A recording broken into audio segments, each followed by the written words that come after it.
Those things have just grown leaps and bounds with each game we've gotten to play.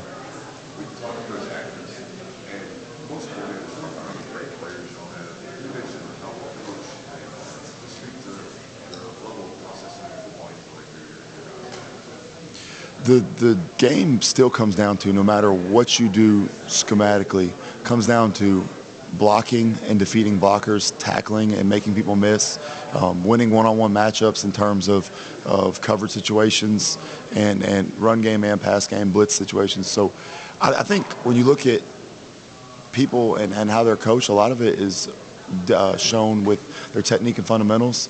I like to think I know that we place a lot of emphasis on that from the top, and that's how you get better. That's a reflection of coaching more than what you do with your 11 guys on paper. Figure out what the deal with the first drive thing. I know SEC championship won that, but that was a theme throughout the year, as the other teams scoring on the first drive. Yeah. Did you ever figure out what it was? Every game was different. You know, you can't. I think that we just had a stretch there where we didn't start well. You know, that you can't pinpoint one specific thing. We went back, looked at every game, and the reasons were different. Whether it was call structure, whether it was tackling, whether it was execution, every single one of those games was different. Uniquely, we're a really strong team on third down statistically, and on those drives, I think the one thing you can pinpoint is we had opportunities to get off the field, and we did not when people scored on the first drive. So, hey, if you get off the field on third down, it's harder to score. What was your message to the team in those situations? You have to just pull them aside? I think if you have to give some special message in that moment, then you didn't go through your offseason the right way. You know, like we talk about our team DNA traits all the time, and we talk about, you know, being connected and having toughness and resiliency and composure. And if that's really a part of who you are, then in those moments, that's what you pull on. And the guys came over the sideline with great poise, and all they wanted to do was have the answers. And they took the answers they wanted the reasons, and then they wanted the answers. So we gave the reasons for why what happened. They digested the information, and then they went back out there and played football, which is all you can ask them. How do you feel about Pop's decision with your interactions with him around? I love Pop. I wish him the best, and obviously I care about him. And anytime you care about somebody and you have a time that you're no longer with each other, then that's what's best for him in this case. He decided, and I'll wish him the best from that standpoint.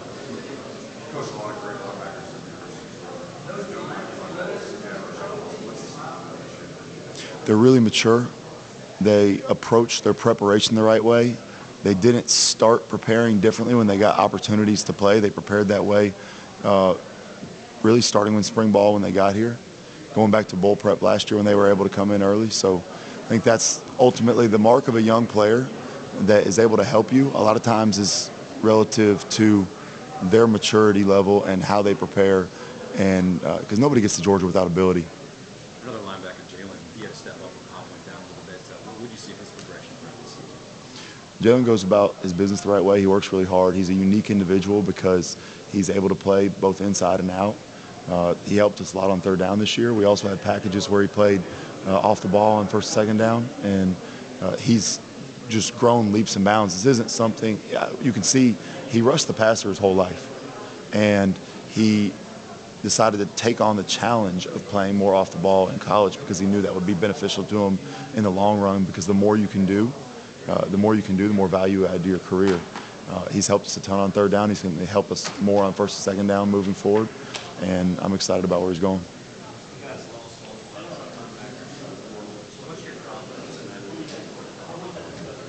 Yeah, I really like the guys that we have, and I think that there's a lot of ability in that room, guys that are going to step up. When there's opportunity to step up, the guys who take advantage of it, they'll be the ones that are out there for us moving forward. And we have guys that have played for us this year that we believe in.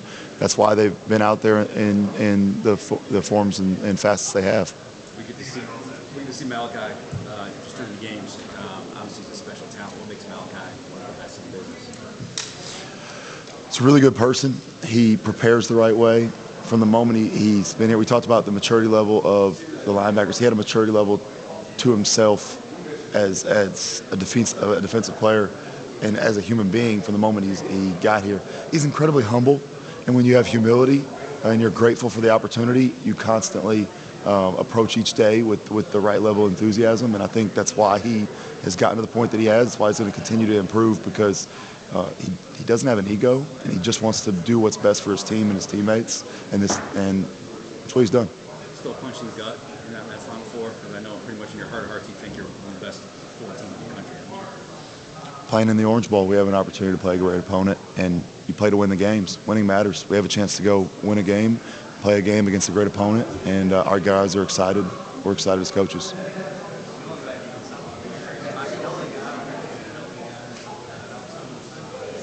He's, sometimes because you see things in the game, and in each game you decide what's best for our team relative to what they do. And we cross-train a lot of guys. You've seen it in the secondary a lot, where guys play corner, but they also play nickel, or they play safety, and then they play our dime. Linebackers that play inside and outside, and we do that in our front as well. So he's trained to play on the edge. A lot of times in his role as a D-end, he's on the edge already. And there's actually been times this year that he's played in specialty roles that way. So he definitely is an athletic enough guy that has enough length that he can potentially do that.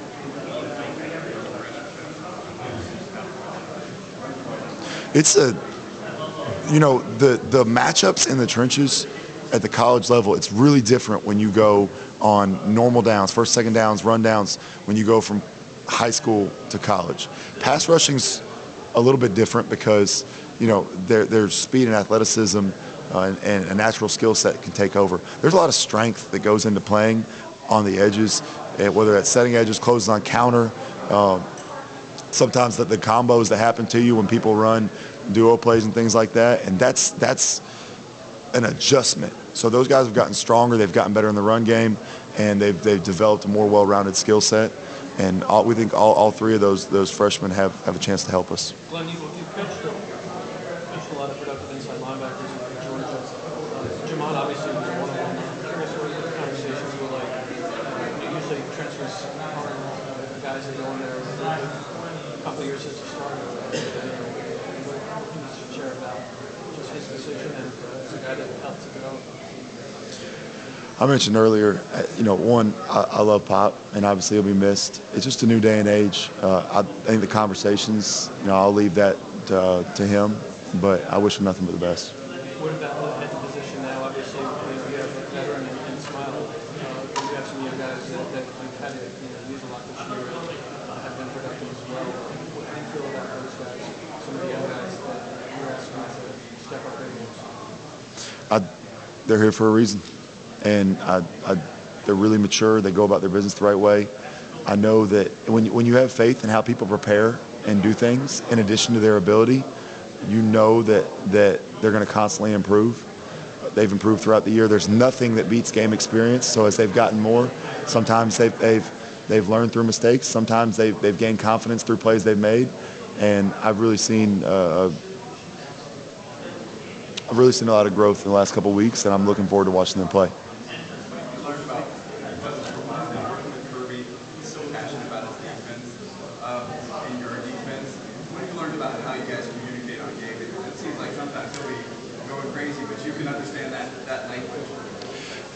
Coach Smart approaches every day like it's game day. When we go to the field, if there's a scenario that's a live game simulation and it's a call it, he makes sure that it feels like, when I mean a call it, I mean, hey, we're going out there, it's unscripted and we're playing good on good, we're moving the ball up and down the field like a game, and he creates that environment every day to prepare us. And so that communication is very comfortable because it's what we do every day. And we don't want the game to feel any different than our practice. We want practice to sometimes be more chaotic and harder than the games, and that's what he does with everybody, not just our players. How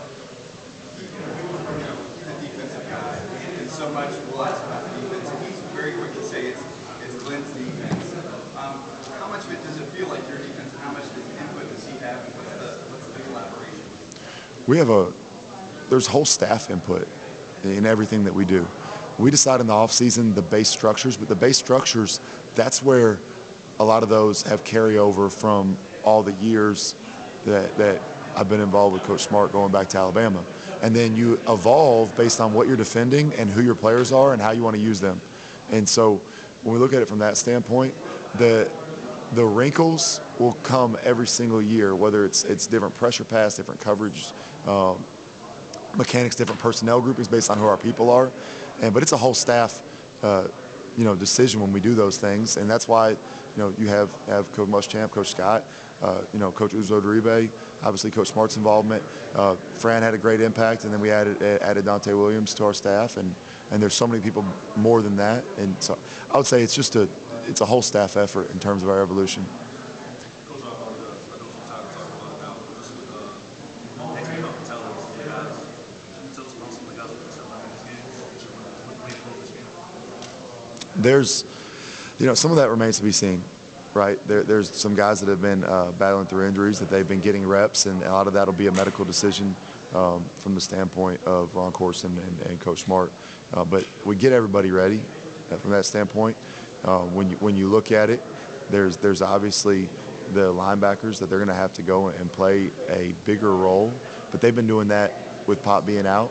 From that standpoint, I look at our defense, and we're really in a good position from a standpoint of playing with guys who've played throughout the course of the year.